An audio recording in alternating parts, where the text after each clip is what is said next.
My book brings to you the voices of the slaves caught in the fashion industry, and I hope this series of videos will help you to understand some of the issues that people face.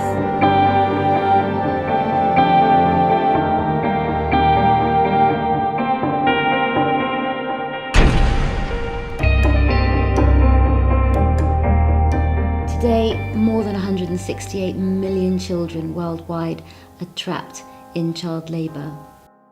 Child labour depriving children of the opportunity to attend school and the chance to play really perpetuates poverty across generations, and it keeps poor children poor. It reduces their opportunity for upward social mobility. As I was researching for Slave to Fashion, I saw child labour in its most extreme forms, where children were enslaved, they were separated from their families, they were exposed to dangerous situations and often left to fend for themselves. The reason why child labour persists are that in rural areas there are few job opportunities for their parents, which results in their parents having no choice but to send their children to work on very, very meagre earnings. Now, if there were livelihoods for their parents in the rural areas, and if they were paid decently, there would be no reason at all to send children to work just to supplement the household income. Tackling child labour within the global fashion industry relies on brands having much better understanding of their supply chain. However, we are finding children in every aspect of supply chains globally. I went to Bangladesh to meet some of the children working in our garment factories. I met children aged between 14 and 18. Legally, they're not allowed to work more than 5 hours a day, but I found they were working between 8 and 10 hours every day. I met Mukta. She's 15 years old and she's been working in garment factories since she was 12. She came to Dhaka from Mymensingh. Her parents told her that she was coming to study, but she ran out of money and very quickly had to work in a factory. Today she earns about $79 per month. I met Manzoor, Jahanara and Rajib, and they were 14, 15 and 16 years old and had been working in garment factories for the last 3 years. What was shocking was that they were working more than 10 hours per day, earning less than $70 per month.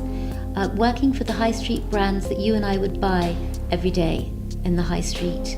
They carried the labels of the garments that they stitch every day because they wanted you, the consumer, to know just how hard they work and the terrible conditions in which they have to toil and slave every day.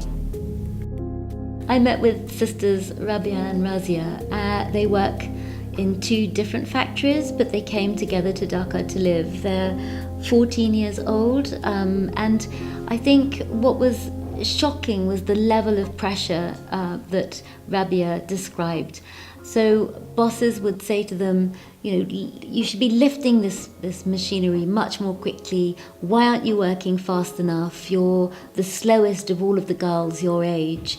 And in this way, really putting pressure on them and intimidating them, and also, resetting their expectations that they shouldn't earn more. One initiative that was very inspiring, that working to prevent child labour, is the work of SAVE, Social Action and Voluntary Education, based in Tirupur in southern India. SAVE is an NGO working among textile and garment making communities that are generally migrant workers that have come into southern India. Its mission is to stop the illegal use of child labour and the exploitation of women. It's reported that 50,000 children between the ages of 14 to 18 are working in the spinning mills of Tirupur, and at least 2,000 of those are under the age of 14. The organisation runs one-room schools in dozens of villages around the Tirupur area, which helps the migrant children become fluent in the local language so they can then go to public schools in the area. SAVE have set up more than 36 village schools that involve about 50,000 children. This helps both the children and the families to understand that education can provide this ability to elevate them and to avoid child labour. What's clear when you interview child labourers, as Latifa and many of the other children that we found working in the factories, is that they come from the rural areas, and if their parents had decent work, they would have been able to have attended a local school. And I think this is really where fair trade proves that another model of trade is possible. Examples of best practice like Swallows in Bangladesh show that by providing women with well-paid, regular employment, that they can afford to send their children to school. Their children then have a really strong start in life. So even the children from economically disadvantaged families have the opportunity of a good education and a chance to do really well in their career.